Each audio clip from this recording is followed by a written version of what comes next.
Também nós ouvem e veem conosco, aí no seu lar, com a sua família. Com certeza os membros da Igreja Presbiteriana de Nova Brasília estão reunidos, cada um no seu lar, e muitos outros que também possivelmente possam estar conosco nesta noite, aí pelos aplicativos, pelo YouTube. Nós damos as boas-vindas a todos, saudamos a paz do Senhor Jesus. Nós adoramos a Deus porque o Senhor tem um propósito para cada um e não é diferente com a sua vida. Nós já louvamos ao nosso Deus, digno de honra, digno de louvor, digno de ser adorado constantemente e de ser somente Ele louvado, adorado e cultuado. Hoje, um estudo bíblico da Palavra de Deus para o nosso coração. Eu quero compartilhar com você. Eu estava lendo a palavra, preparando esse estudo, e fui muito enriquecido. E os estudos da palavra do Senhor sempre nos transmitem vida, transformam o nosso coração. A palavra de Deus é viva e eficaz. A palavra de Deus é suficiente para todas as nossas necessidades, em todo tempo e em todo lugar e cultura. E para esta noite eu quero trazer ao seu coração a mensagem em João capítulo 7, versículos de 1 a 9. Repetindo o texto, João, o Evangelho de João, capítulo 7, versículos 1 a 9. Lerei a palavra do Senhor. Leia aí na sua casa, se você puder, onde você está neste momento. Passadas estas coisas, Jesus andava pela Galileia, porque não desejava percorrer a Judeia, visto que os judeus procuravam matá-lo. Ora, a festa dos judeus, chamada dos tabernáculos, estava próxima. Dirigiram-se, pois, a ele os seus irmãos e lhe disseram: deixa este lugar e vai para a Judeia, para que também os teus discípulos vejam as obras que fazes. Porque ninguém há que procure ser conhecido em público e, contudo, realize os seus feitos em oculto. Se fazes estas coisas, manifesta-te ao mundo. Pois nem mesmo seus irmãos criam nele. Disse-lhes, pois, Jesus: o meu tempo ainda não chegou, mas o vosso sempre está presente. Não pode o mundo odiar-vos, mas a mim me odeia, porque eu dou testemunho a seu respeito de que as suas obras são más. Subi vós outros à festa.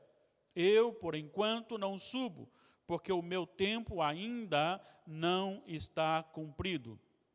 Disse-lhes Jesus estas coisas e continuou na Galileia.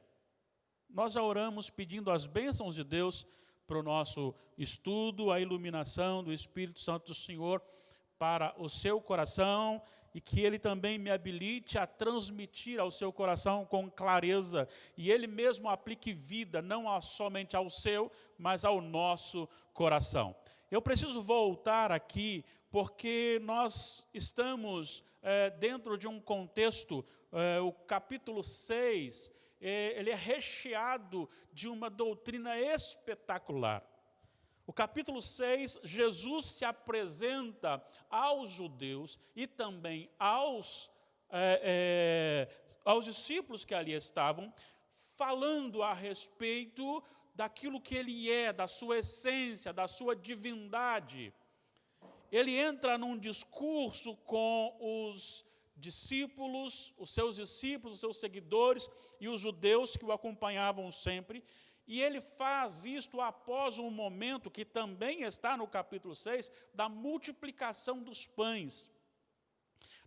Naquela multiplicação, o Senhor Jesus, com 5 pães e 2 peixinhos, ele multiplicou de tal maneira a ponto de chegar a alimentar 5.000 homens, mais mulheres e crianças. E algumas pessoas, então, começaram a seguir Jesus, e ele chega a falar para eles o seguinte: vocês estão me seguindo por causa do pão que eu multipliquei. A grande questão aqui é justamente esta: eles estavam atrás de Jesus por aquilo que eles podiam receber de Jesus. Só que Jesus começa a desmontar isso nos seus corações, quando ele anuncia que o verdadeiro pão não é o pão multiplicado ali para alimentar a fome física, mas ele fala a respeito do pão espiritual. E ele relata que o Senhor Deus Pai o deu como pão da vida. Os fariseus chegaram a falar para ele que Moisés tinha lhes dado o pão no deserto. E ele diz o seguinte para eles: pois os vossos pais comeram do maná e morreram. Aquele que come de mim não morre, pelo contrário, tem a vida eterna. E ele vai dizer o seguinte também, que ninguém é capaz de ir até ele, Jesus, e ter a salvação, se o Pai não lhe der. Ninguém pode vir a mim, disse Jesus, se pelo Pai não me for dado. E essa doutrina, então, aplicada ao coração daqueles que ali estavam, ensinada aos corações que ali estavam, causou um grande desgosto para aqueles que corriam atrás das bênçãos de Jesus. E, diante de uma doutrina tão profunda como Jesus, o pão da vida, e também a questão de não ter mérito para a salvação, isso ocasionou em muitos dos seguidores de Jesus um desânimo profundo, e aí então eles começaram a abandonar e ir embora. Eles chegaram a dizer para Jesus: duro é este discurso. Por que razão? Porque eles não concebiam a ideia de Jesus ser maior e melhor do que os seus feitos. E aí então começam a sair, e diante disto, Jesus faz uma pergunta aos seus discípulos, aos apóstolos. E ele diz: as pessoas estão indo embora, porventura quereis também vós outros retirar-vos? Vós outros retirar-vos? E Pedro então toma a palavra e faz aquela bela confissão: Senhor, para quem iremos? Tu tens as palavras da vida eterna. Este sermão de Jesus ele foi pregado na sinagoga de Cafarnaum. E é neste momento, então, que João introduz o capítulo 7 com as seguintes palavras: passadas estas coisas, ou seja, esse discurso em Cafarnaum, esses acontecimentos em que Jesus começou a discutir com os fariseus e aplicar a doutrina real, bíblica, para aqueles homens, e eles então se afastaram. Logo após tudo isto, é que ocorre este fato com os irmãos de Jesus. E eu queria frisar algumas coisas neste capítulo que nós lemos, no texto que nós lemos, do capítulo 7 de João 1 a 9, com o seguinte tema: uma vida com propósito. Uma vida com propósito. Quando nós olhamos para o texto, então, nós somos informados pelo evangelista João, no primeiro versículo, que passadas essas coisas, Jesus andava pela Galiléia, porque já não desejava percorrer a Judéia, e ele afirma, visto que os judeus procuravam matá-lo. E se você observar, você encontrará em todo momento a ação dos inimigos de Jesus, dos fariseus, querendo prendê-lo, querendo matá-lo, porque justamente incomodava a presença de Jesus no meio deles. E aí, então, ele prefere ficar na Galileia, mais ao norte, e ali ele está porque não era o momento do seu ministério ser cumprido, e vai dizer o versículo 2, João nos ensina, que a festa dos judeus, chamada dos tabernáculos, estava próxima.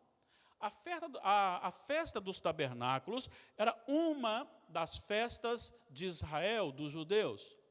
Esta festa era para relembrar e para cultuar a Deus pela provisão dos 40 anos no deserto.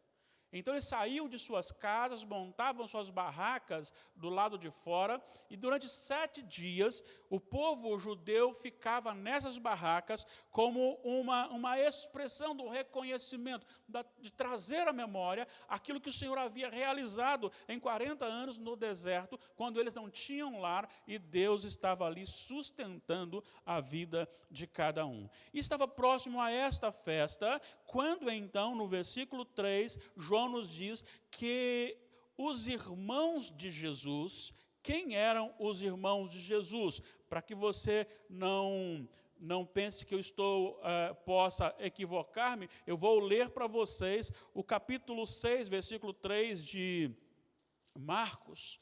Você tem também Mateus 13, 55, que diz assim, quando eles estão questionando sobre Jesus, eles perguntaram assim: não é este o carpinteiro, filho de Maria, irmão de Tiago, José, Judas e Simão? Esses eram os irmãos de Jesus, que agora entram num diálogo com o Senhor, e esse diálogo entre os irmãos de Jesus e Jesus revela algo para nos exortar e ensinar e pensar sobre a questão do propósito da nossa vida. Porque eles se aproximam de Jesus, os seus irmãos se aproximam dele, e então eles começam a conversar com o Senhor, a falar com o Senhor Jesus, e eles questionam o Senhor Jesus, e eles induzem, eles querem, na verdade, zombar do Senhor Jesus. Veja bem o que eles dizem nos versículos 3 e 4. Dirigiram-se, pois, a ele os seus irmãos e lhe disseram: deixa este lugar e vai para a Judéia, para que também os teus discípulos vejam as obras que fazes, porque ninguém há que procure ser conhecido em público e, contudo, realize os seus feitos em oculto. Se fazes estas coisas, manifesta-te ao mundo. Na verdade, aparentemente, se você não conhece o contexto, se não tivesse mais nenhuma informação adiante, e se Jesus não tivesse falado sobre a sua família anteriormente, ou no episódio da sua vida, você acharia que fosse até uma boa palavra dos irmãos de Jesus. Mas, na verdade, o que está acontecendo aqui é o contrário. É como se fosse uma zombaria de Jesus. A interpretação que os irmãos de Jesus têm é que Jesus está querendo se autopromover, está querendo ser reconhecido pelas pessoas, dizendo que é filho de Deus e fazendo algumas obras. Por que eu posso afirmar isso? Porque o versículo 5, João faz questão de deixar registrado, pois nem mesmo os seus irmãos criam nele. A questão aqui há uma dúvida daquilo que Jesus diz ser. E eles, então, brincam de forma sarcástica com Jesus. Olha, se você quer ser conhecido, é hora de você subir para a festa dos tabernáculos e lá mostrar os seus sinais, porque assim as pessoas vão lhe ver e você ficará famoso.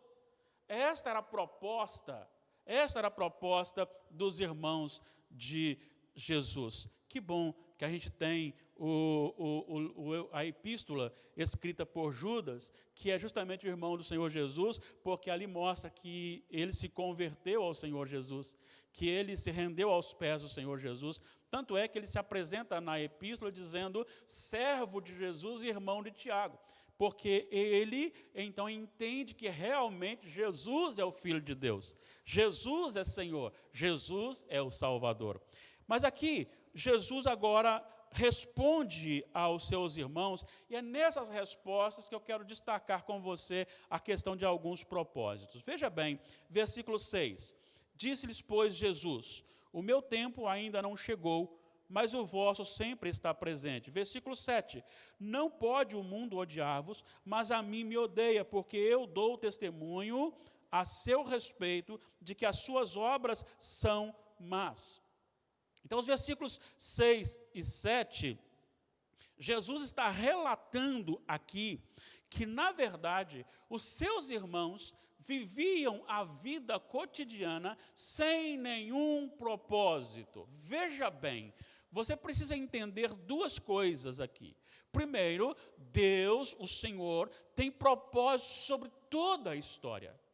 O Senhor Deus sabe de tudo o que acontece, tem domínio sobre tudo, e todas as coisas estão sob o seu cuidado num contexto de realizações. Tudo e para tudo há um propósito de Deus. Até mesmo a incredulidade dos irmãos de Jesus, naquele contexto, havia um propósito de Deus também. E o Senhor Jesus vai dizer para eles assim, versículo 6, o meu tempo ainda não chegou, mas o vosso sempre está presente. Ou seja, Jesus está chamando aos seus irmãos a dizer o seguinte: vocês não estão entendendo nada da vida de vocês. Vocês não estão entendendo que não é simplesmente viver uma religiosidade.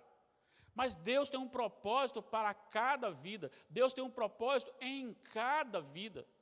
E o propósito de Deus em cada vida é que cada um obedeça a sua palavra e o nome dele então seja glorificado na maneira como ele age, como ele cuida e salva no plano da redenção. Mas para os irmãos de Jesus não havia um propósito específico. Para eles era simplesmente um viver diário. É como acordar, trabalhar, alimentar, chegar à noite, dormir e repetir isso dia após dia com uma religiosidade. Não havia nos discípulos uma compreensão de que Deus tem um propósito específico para as vidas. Mas na vida de Jesus há um propósito. Tanto é que ele diz o seguinte: o meu tempo ainda não chegou. O meu tempo ainda não chegou.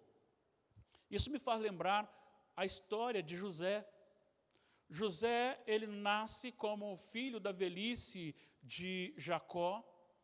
E o Senhor então lhe revela que ele seria alguém usado por ele diante da sua família e do seu povo. Mas as coisas acontecem ao contrário. Os irmãos criam ciúme, os irmãos querem lhe matar, os irmãos o vendem para os ismaelitas lhe vendem lá no Egito. Ali no Egito ele começa a ser abençoado e a destacar-se ali. A mulher do seu senhor chega para ele e quer então ter o seu contato físico, sexual com ele, e ele então diz não, porque não podia negar o Senhor Deus e nem o seu senhor, o seu patrão, e com isso, a mulher inventa uma mentira sobre ele e ele é levado para a prisão. E depois da prisão, ele é tirado e feito, então, abaixo do faraó, um dos maiores ali do Egito, um governador esplêndido. E é assim que o povo é saciado, assim que o povo é alimentado no tempo da fome. E ele então, depois que os irmãos chegam e que os irmãos arrependidos e com medo reclamam, ele então tem uma visão de que é um tempo de Deus com as coisas de Deus para a glória de Deus, porque ele diz para os seus irmãos: o mal que me fizestes, Deus transformou em bem para alimentar muitas vidas. Esta é a vida de um homem que entende o seu propósito. Mas os irmãos de Jesus não, eles não têm um propósito. Mas Jesus tinha um propósito. Tudo na vida de Jesus tinha um propósito. O Evangelho de Lucas registra o nascimento de Jesus de uma maneira que me chama muita atenção, dentro deste propósito de Deus e do governo de Deus sobre as circunstâncias. Maria está grávida de Jesus e, de repente, então, há um decreto para que todas as pessoas subam às suas cidades de nascimento para fazer o recenseamento. E então, Maria e José são conduzidos para fazer o recenseamento. E quando chegam em Belém, ali nasce o Senhor Jesus. Quem mandou? Quem mandou foi o imperador. Quem ordenou foi o imperador. Mas o imperador ordenou, porque Deus já havia predito que Jesus nasceria em Belém. É assim a vida com propósito. E Jesus sabe, ainda não é chegada a minha hora. E é interessante porque Jesus ele se afasta do perigo.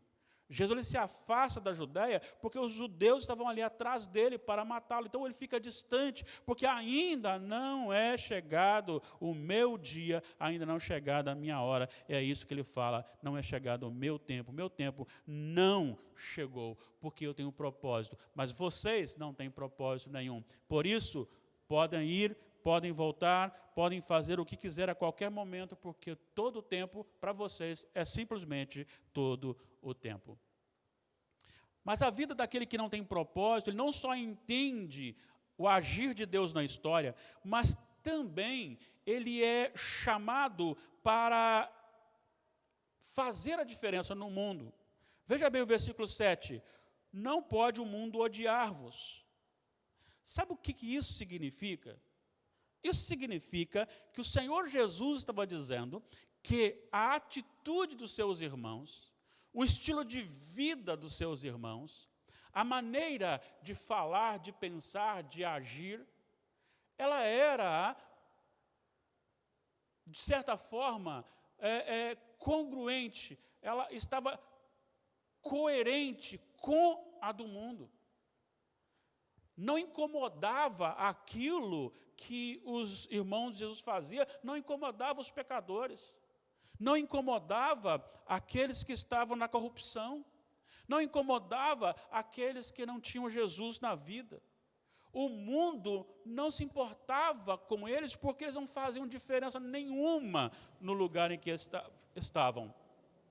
Mas aqui o Senhor Jesus diz a seguinte expressão: não pode o mundo odiar-vos, mas a mim me odeia. Ele vai falar a razão. Olha só a segunda parte, então, deste versículo. Versículo 7, porque eu dou testemunho a seu respeito de que as suas obras são más. Veja bem, a questão da manifestação de Jesus incomodava, e os judeus queriam matá-lo justamente porque ele revelava a pecaminosidade deste povo. Nós já citamos em outro momento, mas eu tenho que voltar aqui no capítulo 3 do mesmo evangelho, porque aqui vai dizer que a luz veio ao mundo, mas os homens amaram mais as trevas do que a luz, porque as suas obras eram más. As suas obras eram más. E aquele que pratica o mal, ele não amará aquele que pratica o bem, e que luta pelo bem, e que mostra o que é errado.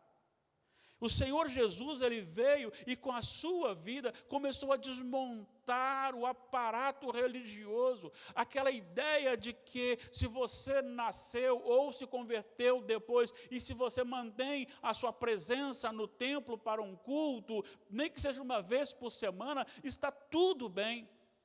Jesus veio para quebrar esta visão de que os seus feitos de submissão ao ato religioso são suficientes. Essa foi a resposta que ele deu para a mulher samaritana. Ela disse: os judeus dizem que é no templo em Jerusalém que tem que adorar, nós dizemos que é no monte. E ele disse: na verdade, nem num lugar nem no outro. A verdadeira adoração, o verdadeiro culto, ele é dado em espírito e em verdade. E esta maneira de Jesus tratar o pecador que quer o arrependimento, que quer ser salvo, que se aproxima dele, Esta maneira dele abraçar um publicano, dele abraçar uma mulher que era condenada pela sociedade, quando ela então vem aos seus pés, buscando dele água viva, buscando dele o pão vivo, ele então se abre, ele então abraça, ele então ministra sobre estas vidas bênçãos tão maravilhosas e espetaculares, que essas pessoas não param mais de segui-lo e de servi-lo, a ponto de irem até para a morte, se necessário fosse. É isto que incomoda os poderosos. É só você olhar a nossa história, não é assim também? É só você começar a falar contra as práticas pecaminosas, seja no nosso bairro, seja no município, seja no estado, ou de forma mais ampla na nação. À medida que você começa a trazer a nação, dizendo, esta nação precisa voltar para Jesus, nós temos uma forte campanha para que Deus seja jogado fora do Brasil já há muito tempo. É só você olhar a defesa do aborto, por exemplo, a liberação de drogas que fazem tão mal à vida, o chamado politicamente correto, quando não tem nada, ninguém mais pode falar sobre erros. Não existe certo ou errado, cada um interpreta e cada um faz o que acha que é certo, e é certo para todo mundo, ou é errado para todo mundo, não importa. Deus está sendo julgado fora da nossa nação já há muitos e muitos anos. O Salmo 2, ele está sendo cumprido no Brasil, assim de forma muito literal. É como se as nossas autoridades dissessem para Deus, nós não queremos o Senhor aqui, nós não queremos o Senhor conosco, nós não queremos o Senhor dominando a nossa vida, mas nós queremos o Senhor curando as pessoas do Covid, nós queremos o Senhor nos alimentando, mas não queremos o Senhor nos governando. É isso que nós temos visto, é isso que nós temos experimentado a cada dia. A própria igreja, que se chama Igreja do Senhor, está doente. Assim como no capítulo 6 relatou que muitos discípulos fugiram, quando Jesus começou a tratar a disciplina, a doutrina, as pessoas foram embora. Quantos membros das nossas igrejas odeiam cultos doutrinários e dizem que não aguentam exposições doutrinárias? É triste, e eu continuo batendo na mesma tecla, como a nossa igreja brasileira só gosta de viver de programações. E nós precisamos reverter isso. As programações são apenas um detalhe. A nossa vida precisa ser moldada em Cristo e dizer não para a corrupção, seja ela na fila, seja ela em casa, seja ela no trânsito, onde for. Nós precisamos bater no peito e dizer o seguinte, não, quem governa a nossa vida é o Senhor Jesus, e isto que está sendo feito aqui, ali ou lá, isso vai trazer à nossa nação, ao nosso povo, o juízo de Deus. Porque quem não brilha essa luz de Jesus, ele está enquadrado naquele que não tem propósito na vida. Ele não incomoda ninguém. E não é incomodar por brigar com os outros, não é sair xingando as pessoas, desmerecendo as pessoas. É uma questão de você dizer o que é correto à luz da palavra de Deus. Viver a palavra de Deus constantemente na sua vida. Olha o que o Senhor Jesus disse, vocês não são odiados pelo mundo. Por quê? Porque vocês agem de acordo com o mundo. Mas Jesus não, ele veio para mostrar a diferença. E ser diferente, e ele foi diferente, e ele incomodou as pessoas, tanto incomodou que eles o crucificaram, até mesmo sem nenhuma justiça aplicada, injustamente, fora da justiça. A palavra dos seus irmãos revela um grupo de pessoas sem propósito. E seus irmãos eram religiosos, eram judeus. Os seus irmãos eram conhecedores também da lei. E os seus irmãos estavam ali vendo o Senhor Jesus. E eles conheciam, eles se relacionavam com Jesus dentro de casa. E aí, então, eu fecho o meu estudo aqui com algumas aplicações. A primeira aplicação é que estar no meio do povo de Deus não significa ser filho de Deus.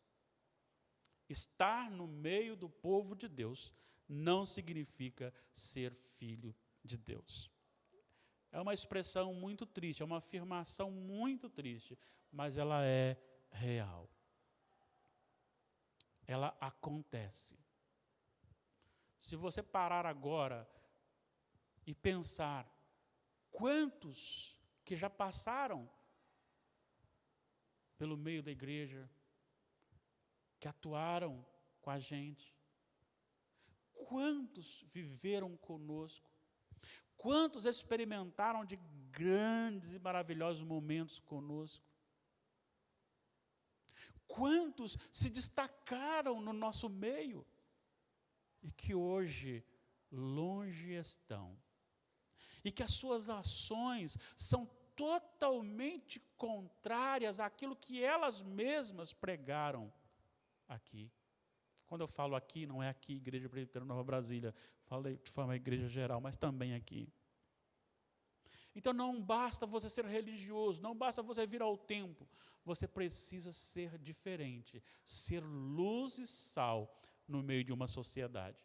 Se todos batem palma para você, significa que tem alguma coisa equivocada ou errada, porque o mundo não pode nos amar se nós agimos como o Senhor Jesus. Então, estar no meio da igreja do Senhor não significa ser filho de Deus. A segunda aplicação que eu quero trazer para o nosso coração, para a nossa vida, é que quando nós somos confrontados com Jesus, nós precisamos tomar uma decisão. A palavra do Senhor diz que todo aquele que crê no Senhor Jesus e o confessar, este será salvo. E crer não significa você aceitar que ele existiu. Se nós saíssemos agora aqui na praça e perguntássemos agora, muitos que ali estão e que não querem vida com Deus, tiram, não, eu creio em Jesus.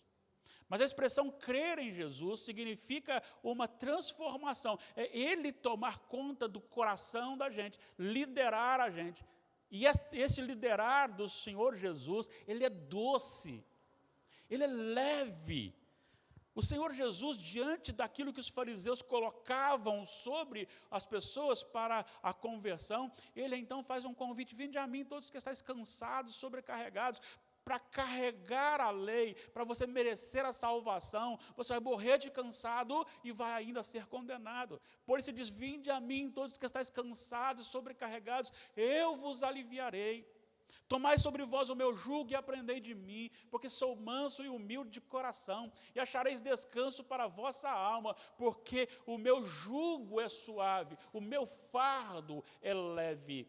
Ah, como isto se aplica naquilo que o Senhor Jesus veio, na sua missão, no seu tempo, naquilo que Ele cumpriu ali na cruz do Calvário, porque todas as minhas falhas, aquelas que eu já cometi, aquelas que eu tenho vergonha de cometer, e aquelas que ainda vou cometer mesmo não querendo cometer, todas estas falhas, todo o juízo sobre elas foi cobrado ali na cruz do Calvário. Porque Ele tomou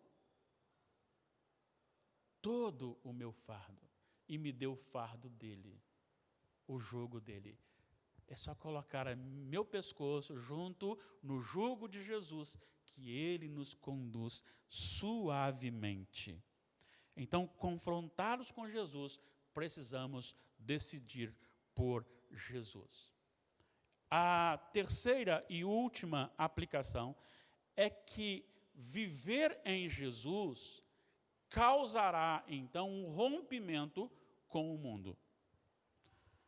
Veja bem, vou repetir, não pode o mundo odiar-vos, mas a mim, disse Jesus, olha o que ele diz, me odeia, porque eu dou testemunho a seu respeito de que as suas obras são más. Eu não posso ser um crente apagado.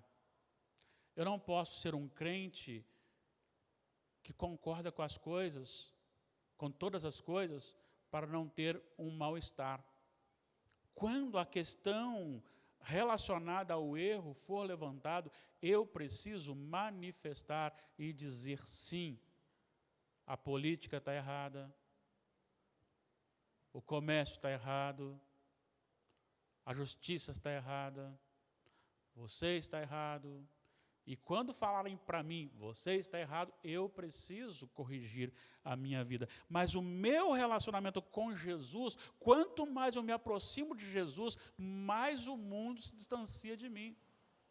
É porque o mundo não vai querer ter amizade com aquele que vai manifestar, brilhar a luz de Jesus e manifestar aquilo que eles fazem de errado, porque na palavra do Senhor não existe o politicamente correto, existem os princípios e os valores de Deus para a sociedade e para o seu povo. Que o Senhor abençoe o seu coração, transforme a sua vida. Que o Senhor reacenda em você a alegria, não apenas de ser um religioso, não apenas de estar no meio, conhecer alguma coisa, mas entender que na sua vida e para a sua vida Deus tem um propósito. E qual é o propósito de Deus para com a sua vida? Para que você existe? Qual a finalidade da sua existência? Por que você está onde você está? Por que Deus lhe colocou no emprego que você hoje está? Por que Deus lhe colocou na cidade onde você está? Ou no casamento onde você está? Deus tem um propósito. E precisamos entender os propósitos de Deus para a nossa vida, para saber se é tempo de ir, se é tempo de ficar, que Deus cumprirá o seu propósito. Que você possa entender que o estar no meio não lhe dá o direito de ser filho de Deus, é preciso nascer de novo. E que esse confronto, esse momento com Jesus seja suficiente para que a sua vida seja transformada, para que você brilhe a luz, salgue esta sociedade e para que você carregue o bom e exale o bom perfume de Cristo. É bom lembrar que o bom perfume de Cristo, ele tem duas realidades. Ele carrega vida para aqueles que são de Jesus, cheiro de vida, o bom perfume, mas também ele carrega cheiro de morte para aqueles que não são de Jesus. O que você tem exalado? Cheiro de vida? Ou a sua vida não faz diferença nenhuma? Será que você, perto do mundo, está exalando para eles que eles estão podres sem Jesus? Pense nisso, pense nisso. Não basta ser irmão de Jesus, não basta conviver com Jesus, não basta ser religioso, não basta conversar com Jesus, é preciso se converter ao Senhor Jesus. Judas, um de seus irmãos, repito, escreve então a sua epístola, Judas, irmão ou servo de Jesus Cristo, servo de Jesus Cristo, irmão de Tiago. Ele se converteu, ele entendeu que a vida dele tinha um propósito, e esse propósito era a glória do Senhor. Vamos orar neste momento, depois tem mais uma música, não é isso? Nós estaremos encerrando logo após a música cantada louvando ao Senhor. Vamos orar. Pai amado, nós colocamos nosso desejo diante do Senhor, e esse desejo precisa ser moldado pelo Senhor, para que ele seja para um aperfeiçoamento pessoal, que ele seja para um movimento de glorificação do nome do Senhor. Aprendemos isso com o salmista, quando ele disse, dispõe-nos o coração para só temer o nome do Senhor. Aprendemos isso com outro salmista, quando ele diz, cria em nós um coração puro e renova dentre nós um espírito inabalável. aprendemos, ó Deus, da Tua palavra, que precisamos do Senhor para servir ao Senhor. Dirija, Senhor, os nossos passos, dirija a nossa vida, transforme o nosso coração e a nossa natureza, faça-nos mais parecidos com o Senhor Jesus, e que o mundo, ao nos ouvir, ouça a palavra do Senhor, que o mundo, ao nos ver, veja a luz do Senhor, que o mundo, ao se relacionar conosco, perceba o sal, e se passar perto de nós, possa usufruir do aroma de Cristo Jesus. Abençoe a cada um que está conosco nesta noite. E tantos quantos ainda ouvirão e verão. Nós oramos por todos em nome de Jesus. Amém.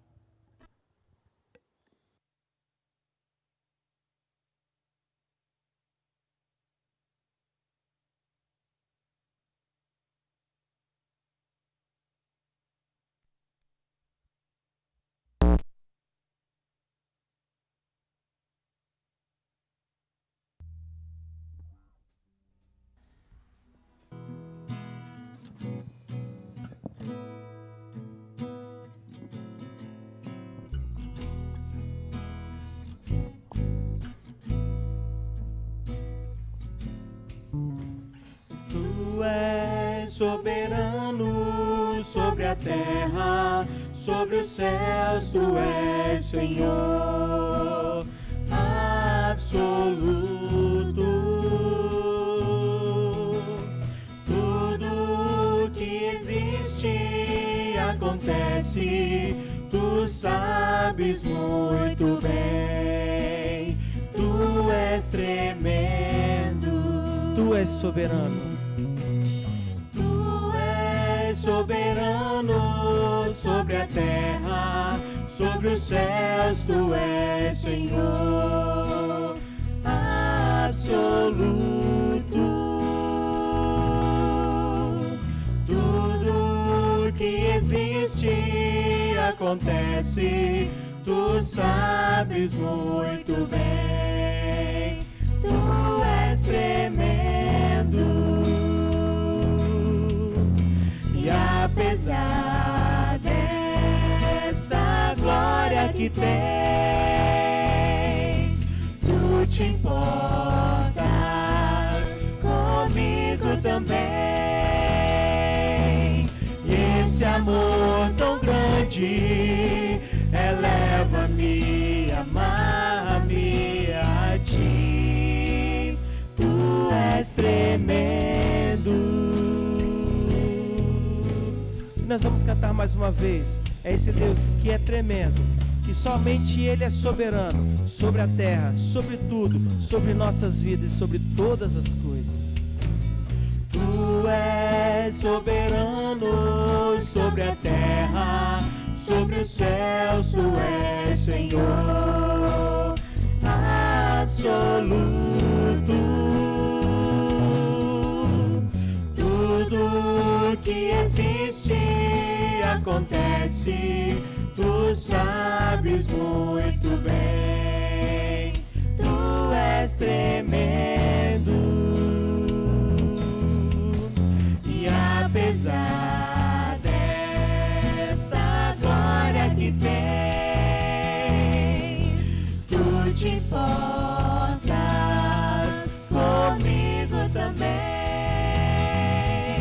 E esse amor tão grande eleva-me, amar-me a Ti. Tu és tremendo.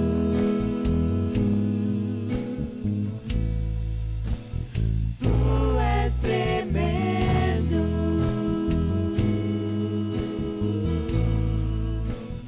Tu és tremendo. Que o Senhor possa estar abençoando o seu resto de noite. Você que nos assiste, algumas orientações simples e rápidas. Esse mesmo link que você acessou o culto de hoje é o link que será utilizado em todas as transmissões. Então você pode acessar o mesmo link. Eu te peço que você, quando entrar nesse link, você vai estar dentro do canal da nossa igreja. Então, para você ficar já ligado, bem avisado, tem no seu cantinho direito aí, você vai ver que está assim, inscrever-me. Se você se inscrever no canal e acionar um sininho que vai ficar ali no mesmo local, o sininho o inscrever vai estar desse lado, você se inscreve no canal e desse lado vai ter um sininho que você clica nele e ativa para todas as notificações. Então, toda hora que nós tivermos uma transmissão ao vivo, você vai receber um sinal já no seu telefone. A transmissão começou, vai chegar um sinal no seu telefone e aí você não vai perder, você não vai se atrasar e você vai estar sempre avisado. Então, se inscreve no nosso canal, compartilhe com seus amigos, seus parentes, para que essa palavra do Senhor possa estar chegando na vida dessas pessoas. Nesses tempos de isolamento, de pandemia, onde nós não podemos nos reunir como igreja do Senhor, no templo do Senhor, essas transmissões fará grande diferença na vida das pessoas que estão sedentas de ouvir a palavra do Senhor. Então, seja bênção na vida de algum amigo, de algum irmão, transmita esse canal, essa mensagem do Senhor, para que a palavra do Senhor possa os abençoar. Tenham todos uma boa noite e domingo, às 9 horas, na nossa EBD, estaremos aqui presente novamente para honrar e glória do nosso Senhor. Até mais.